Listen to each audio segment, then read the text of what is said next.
friends, it's Pastor Angel. I'm so glad that you're joining me. We are in a series called Unstuck, and we are learning about determination. And determination is deciding that it's worth it to finish what you've started. We need determination every day when we're trying something hard or new, and especially in this season when things are a little uncertain and they're a little weird. So, this morning, like always, we are going to be doing some worship. We are going to be learning about a story in the Bible talking about determination. So are you guys ready? If you're ready, get up out of your seats, shake it off, get ready, loosen up, get ready for some worship. All right, come on, let's go.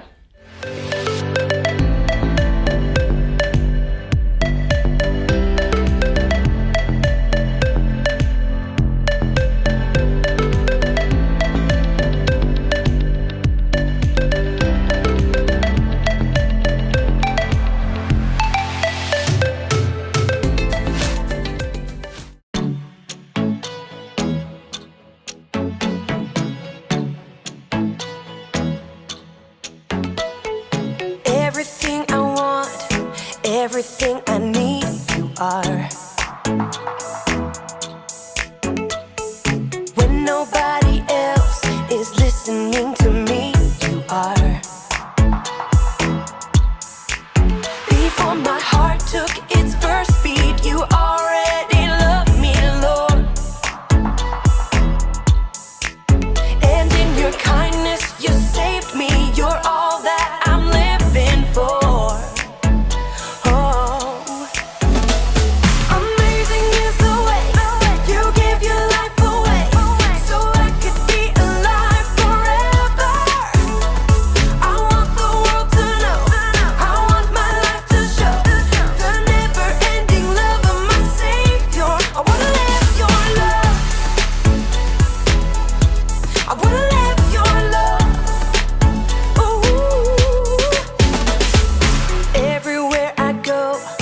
Always there with me, you are. No matter what may come, the strength that I need, you are. You are. Before my heart took its first beat, you already loved me, Lord. Yes. And in your kindness, you saved me. You're all that I'm living for.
It's Haley again. So far this month, I have been making a lot of messes.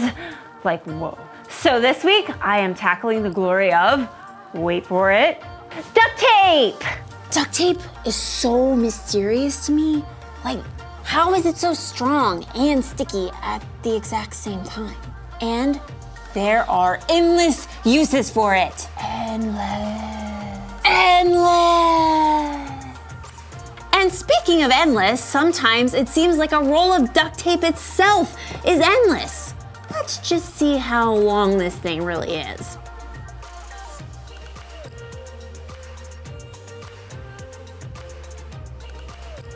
How am I supposed to unroll this whole roll without getting all the tape all stuck together like this? I've got it. This is just gonna take a minute. Wow. I sure am stuck. So, this month we've been talking a lot about determination. Determination is deciding it's worth it to finish what you started. In today's story, we meet a believer of Jesus named Stephen, and he was a man of brave determination. You guys enjoy the story. I'm gonna figure out how to get out of all this duct tape. See you in a bit. The Bible. It's 66 books of history, stories, letters, and poetry that fit together to form God's one big story. The epic adventure of how He created us and loves us so much that He made a way to rescue us. As we travel through the Bible, from Genesis to Revelation, we discover people who met God and found their lives changed forever. And now for an amazing story, inspired by the book of Acts. Chapters 6 and 7. Stephen was the kind of guy you'd like to have as a friend, somebody you could count on. He could tell epic true stories. So then an angel appeared to Moses in the flames of a burning bush, and he heard the Lord say, "I am the God of your fathers. I am the God of Abraham, Isaac, and Jacob." Stephen was always ready to lend a hand. Hey, let me carry that for you. Or offer a word of encouragement. I know this is tough, but you've got God's Spirit to help. In fact, when people needed help, everybody thought of Stephen. See, the new church was growing quickly, and there were people who needed food and special care, so Peter and the apostles came up with a plan. It wouldn't be right for us to give up teaching God's word to wait on tables. Brothers and sisters, choose 7 of your men. They must be known as men who are wise and full of the Holy Spirit. We will turn this important work over to them. Pick Stephen. He rescued my kitten from that tall sycamore tree. He helped my family while I was sick and couldn't work in the fields. Stephen, you're in. So Stephen and 6 other men were chosen to help care for the new believers. God filled Stephen with special grace and power to help him do this work. Wowzers. You can see that Jesus is with him. But not everyone was impressed. Rather than choosing to be joyful at the work God was doing through Stephen, there were some people that began to argue with him. No one does something for nothing. What's in all this goody-goody act for you? My friend, Jesus said the most important thing is to love God and love others. That's all I'm doing. Through the power of the Holy Spirit, Stephen had a wise answer for every question. At last, his enemies resorted to telling lies about him. I heard Stephen speak evil things against Moses and against God. This stirred up the religious leaders. They arrested Stephen and brought him before their gathering, the Sanhedrin. I haven't done anything wrong. This fella, he speaks against the law. I heard him say that Jesus of Nazareth will destroy this place. Yeah. He says Jesus will change the practices that Moses gave to us.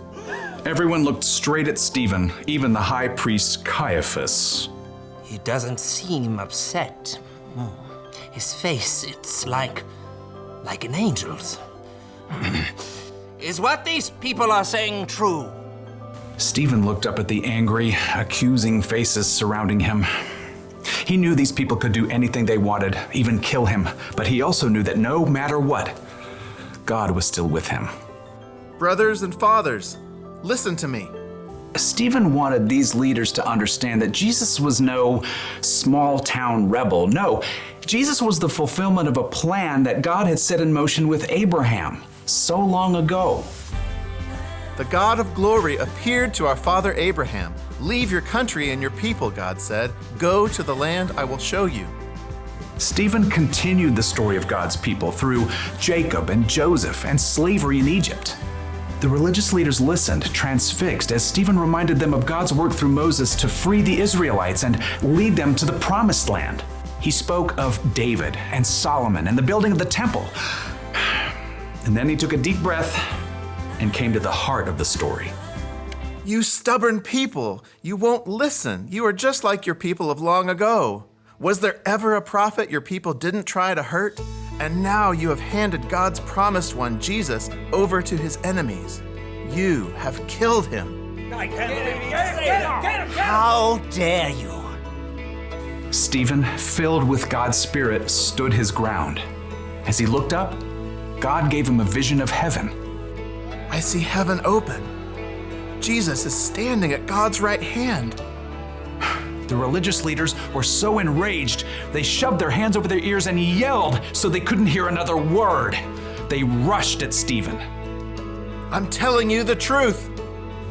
Rough hands grabbed Stephen and hauled him out onto the dusty stone road. A young man named Saul watched, fascinated, as the religious leaders brought Stephen outside the city walls under the scorching sun. Here, let me take care of your coats. Still filled with rage, the religious leaders left their coats with Saul. Then they began throwing stones at Stephen. And even through all this, Stephen's last words were filled with love. Lord, don't hold this sin against them. Jesus had told his followers to live out his love everywhere. And through God's power, Stephen continued to share God's love to his very last breath.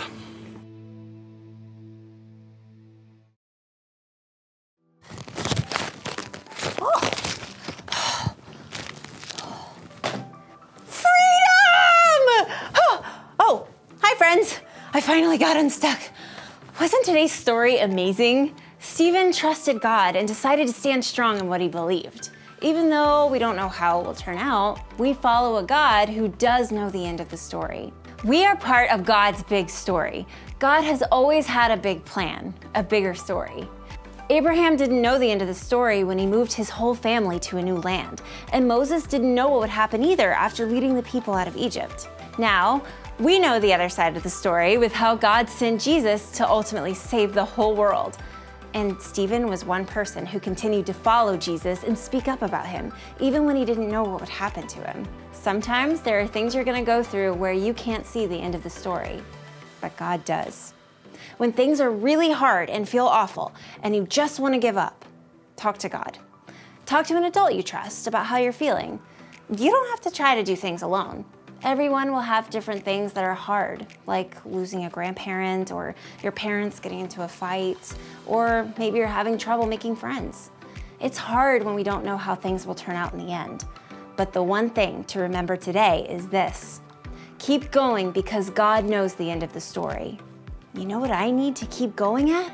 My explorations with duct tape! What should I make first? I've got it. A bookmark! Perfect! Ta-da! Boom. Crushed it.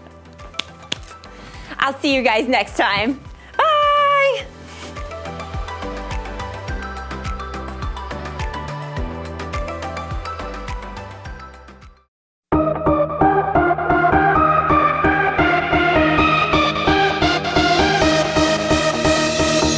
You spoke one word and the dark became light. I believe it, yeah. You spoke my name and my heart came to life. I believe it, yeah. I wanna sing about it, I wanna scream and shout it. I'm gonna sing it right now. At the top of my lungs I sing. With all of my heart I will praise you. God, you are everything. You're the reason I lift my voice. At the top of my lungs I'll sing. With all of my heart I will praise you. God, you are everything. You're the reason I lift my voice. At the top of my lungs. Yeah, at the top of my lungs.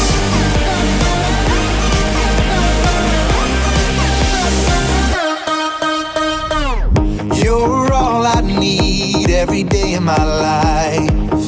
I believe it, yeah. You're all I need, always here by my side. I believe it, yeah. I wanna sing about it, I wanna scream and shout it, I wanna sing it.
time of worship, guys, and an awesome Bible story. We learned about Stephen and how, with the help of the Holy Spirit, he told the religious leaders about Jesus. And we learned that we need to trust God because he knows the end of the story, and that we're just a part of the story, but God knows the end. And when we put our trust in him, it's easy to keep going. So this week, I want you to think, how can you use determination? How can you trust God with the rest of your story even though you're living in this moment? I want you to think about that and think about a way that you can show some determination this week, wherever you're at and no matter what you're doing. All right, are you guys ready for the Bible verse? The memory verse? All right, I am. Give me a thumbs up if you're ready. Awesome. All right, it's in Galatians chapter 6, verse 9, and it says, "Let us not become tired of doing good. At the right time we will gather a crop if we don't give up." Galatians 6:9. All right, it's your guys' turn. 1, 2, 3.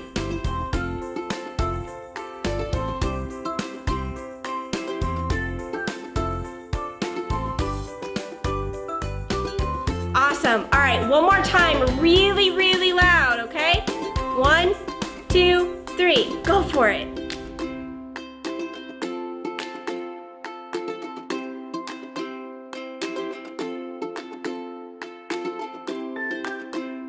Awesome job, guys. I'm so glad that you decided to join me. We're gonna pray, okay? So close your eyes, bow your heads, and pray with me. Dear Lord, I thank you for each and every person that's watching. God, I pray that you would bless them, that you would keep them. Lord, that you would help them to show determination in the things that they do.